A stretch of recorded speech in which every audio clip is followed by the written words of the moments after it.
નામ તાહેર મદ્રાસવાલા છે અને હું મારો જન્મ અહીંયા અમદાવાદનો છે. અમદાવાદમાં જ હું પેદા થયેલો છું.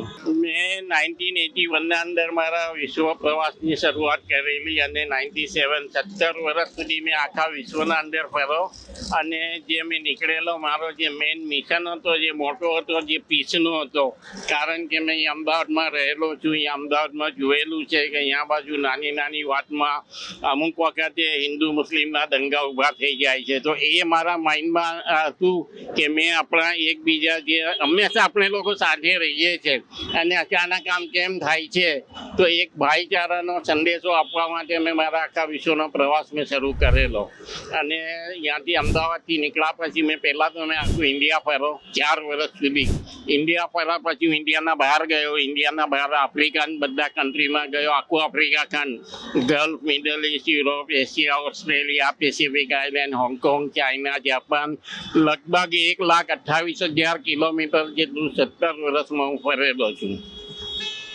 અને આખી દુનિયાના અંદર જ્યાં જ્યાં મેં ગયો ત્યાં બાજુ આપણા ખાસ કરીને આપણા લોકો ઇન્ડિયન લોકો જે મેં કહેવા માંગીશ એમાં હિન્દુ મુસ્લિમ બધા જ આવી ગયા કે એ લોકોનો સારામાં સારો મને સાથ સહકાર મળેલો છે. અને દરેક ઠેકાને દરેક કન્ટ્રીમાં ત્યાંના પ્રાઇમ મિનિસ્ટર, પ્રેસિડેન્ટે મારું વેલકમ કરેલું છે. 2-3 કન્ટ્રીના અંદર ખાસ કરીને હું કહી શકું કે કેનેડામાં હતો, ત્યાંના પ્રાઇમ મિનિસ્ટરને મારું પાર્લામેન્ટ હાઉસમાં વેલકમ કરેલું. ત્યારે મને કેનેડિયન સિટીઝનશીપ બી ઓફર થઈ હતી અને એ વખતે મેં પ્રાઉડલી જવાબ આપેલો. જ્યારે મને કેનેડાના પ્રાઇમ મિનિસ્ટરે જ્યારે સિટીઝનશીપ ઓફર કરી ત્યારે મેં કહેલું કે sir, thank you lot for your kindness, generosity and offering me a Canadian citizenship, but as a Indian I have a proud of my country and I have to be a Indian. અને મેં accept નહોતી કરી. અને એ રીતે મને ઘણા award બી મળેલા છે, ઘણા મેડલ મળેલા છે. અને ઇવન એ બી કહી શકું કે આખા વિશ્વના પ્રવાસ દરમિયાન 5 વખત મોતના મોંમાંથી હું બહાર આવેલો છું. કંઈક વખતે ગન પોઈન્ટ પર મેં લૂંટાયો છું, નાઇફ પોઈન્ટ પર લૂંટાયો છું, 3 વખત જેલમાં બી હું ગયેલો છું. એટલે જેલના અંદર કોઈ બી એ લોકોને હાઈવેના ઉપર અમુક પોલીસવાળાને કંઈ બી એ લોકોને આ ડાઉટ પડે તો એ લોકો પકડીને લઈ જાય, જેલમાં નાખી દે. અને એ લોકોને જ્યાં 5-10 મિનિટમાં ખબર પડે કે ભાઈ આ નિર્દોષ છે તો એ લોકો છોડી દે.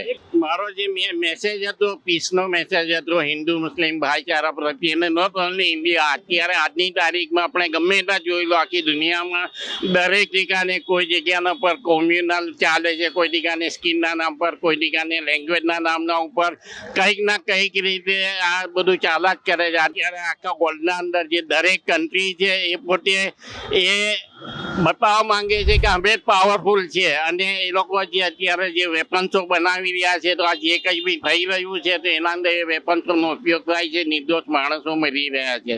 તો એ જે મારો મેસેજ હતો એ મેસેજ મેં આખી દુનિયામાં આપો. અને અગર સફળ થવાની વાત કરીએ તો એમાં હું એમ કહી શકું છું કે હું જે મારો મકસદ હતો એમાં હું 100% કામયાબ થયો. મારો મકસદ હતો કે મેં આખા વિશ્વનો પ્રવાસ કરું, લોકોને મેસેજ આપું, એમાં મને કામયાબી મળી. પણ એ હું કહી શકું છું કે આજની તારીખમાં કોઈ બી જગ્યાના ઉપર શાંતિ, પીસ નથી. અને એટલે તો ઉમ્મીદ છે કે એક દિવસ પીસ આવશે. એ દિવસે મને એમ થશે કે મેં બી આના માટે કંઈક કરેલું, શાંતિ ભાઈચારા માટે મેં કરેલું, ત્યારે મને ખુશી થશે.